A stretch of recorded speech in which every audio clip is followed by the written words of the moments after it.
पहाड़ी गांव की नई शुरुआत एक समय की बात है। पहाड़ियों के बीच एक छोटा सा गांव था जिसका नाम चंद्रपुर था। यह गांव अपनी प्राकृतिक सुंदरता और शांतिपूर्ण जीवन के लिए जाना जाता था। गांव के लोग बहुत मेहनती और ईमानदार थे। एक दिन गांव में एक बूढ़ा साधु आया। उसने गांव के लोगों से कुछ खाने और रात गुजारने की जगह मांगी। गांव वालों ने उसकी मदद की और उसे अपने घर में ठहराया। साधु ने गांव वालों का धन्यवाद किया और कहा, मैं तुम सबकी मदद करना चाहता हूं।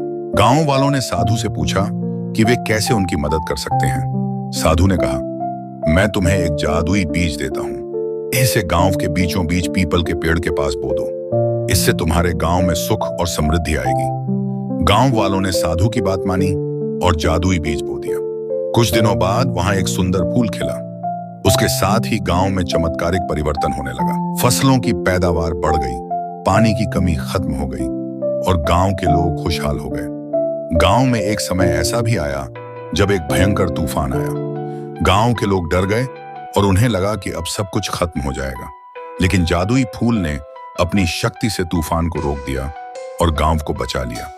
इस घटना के बाद गांव के लोग साधु की बातें और उनकी दी हुई शिक्षा को समझ गए। उन्होंने आपस में मिलकर रहने और एक दूसरे की मदद करने का महत्व सीखा। इस कहानी से हमें यह सीख मिलती है कि अगर हम मिलजुल कर काम करें और एक दूसरे की मदद करें तो किसी भी मुश्किल का सामना कर सकते हैं और सफलता प्राप्त कर सकते हैं।